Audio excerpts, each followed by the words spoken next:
Hey, welcome, welcome. My name's John Spencer, and I'm delighted that you're here to take a look at how myself and the company I work for made over $1 million based on a presentation that I gave in Detroit to a car manufacturer that will go unnamed at this time.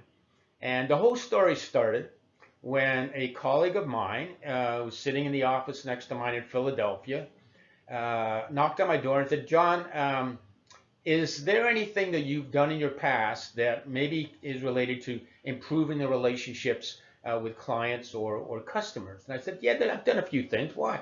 He said, well, I just got a call from an ex-colleague of mine, and he's moved on. He's now working for Chrysler in Detroit, and he gave me a call and said, do you guys have anything in the pipe that can help us maybe?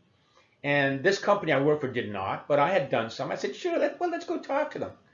So we hopped on a plane, went to Detroit, just north of Detroit, and walked into a boardroom. And there were a whole bunch of executives in the boardroom at the time. And I had a little canned presentation, a little background of the company and myself and my colleague.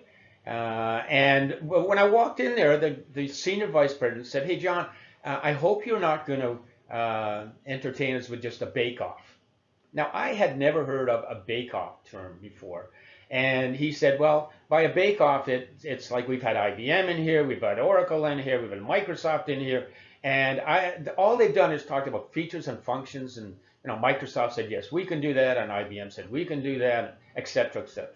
So I hope you're not just going to give me a long list of features and functions. I said, absolutely not.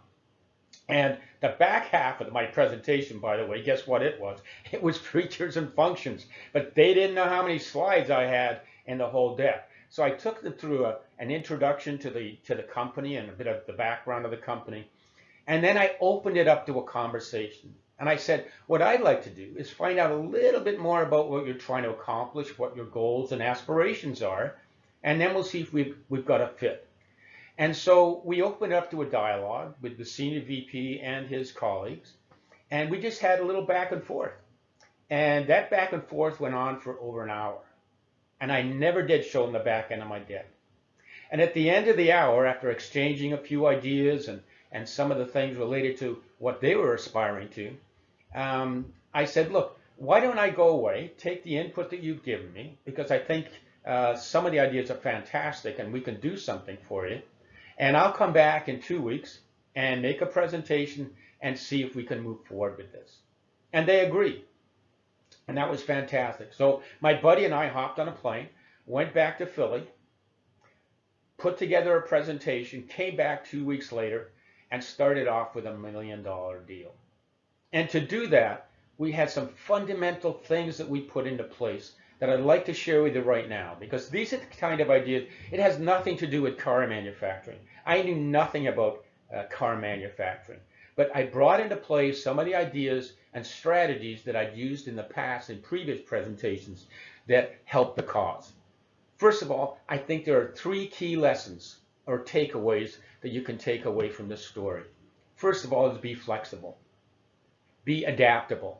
When you're in a situation like this and there's a strategy that you need to play out, don't give them everything that's canned. You may have some things canned, but make sure you actually listen to these people. Make sure that what they're saying resonates with you, listen to them, and be flexible. And then be prepared to feed that back to them. And you do that in the form of a conversation. Now, all of us are conversationalists to some degree. And in a presentation, this is one of your keys to success in something like this. Don't just give them that canned set of slides, those PowerPoint slides that you're just going to run through. It's the death knell for a presentation at this level, especially in a boardroom. So turn it into a conversational type of situation, and then glean from them the information you need to put together maybe your final thoughts or your final presentation. And the third thing is, be inspirational. And what does that mean? That means you should be the most excited person in that room about what you're presenting at any time, about the way the conversation's flowing, about the things that you can do for that particular client or customer. Be inspirational. Inspire them to buy into your ideas. And by the way, That's one of the key things you want to do as well, is give them buy-in. So incorporate their ideas every single time.